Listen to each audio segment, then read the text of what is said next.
ওপর থেকে তোমাদের ঘি ঢালার রেওয়াজ নেই? হ্যাঁ আছে। কেন আছে?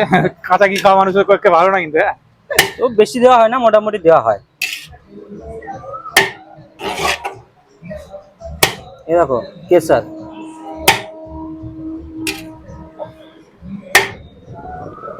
ফিক্সটা কত নারাজ? মানে এই প্লেটেই দাও যেহেতু আনলিমিটেড, এরপরে চাইলে মানুষ তো পাবে। হ্যাঁ এরপর চাইলে পেয়ে যাচ্ছে। এটার দাম অনলি 80 টাকা। আর চিকেন, একটা আলু আর রাইস 80 টাকা। ডিম ডিম দাও না? ডিম দিলে 90। তাহলে ডিম দিয়ে দাও এর মধ্যে একটা। আলু দিয়েছো? হ্যাঁ দিয়েছি। আচ্ছা, এটা 90, মানে একটা ডিম দিল। চিকেন চাপ শুধু 60 টাকা।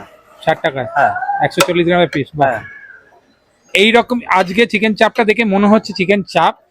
এরকমই চাপ থাকে তো, মানে এরকমই থাকে, কালার টেক্সচার এরকম থাকে তো? গ্রেভি এরকম, মানে এর মধ্যে কাজু থাকে তো, পোস্ত থাকে তো? কাজু, চারমগজ আর পোস্ত। হ্যাঁ হ্যাঁ আর অল্প পেঁয়াজ, ব্যাস। বাঁদিকে গেলেই চুচড়ো স্টেশন। এই রাস্তাটা সোজা চলে গেছে চন্দননগরের দিকে। আর এইখানে একটুখানি আসলেই পড়বে এসকে বিরিয়ানি, এরকম রয়েছে রয়েছে। আর ভেতরে ছোট্ট একটা সিটিং অ্যারেঞ্জমেন্ট রয়েছে, আর এখানে রয়েছে হাঁড়ি। আর এই হচ্ছে দাদা।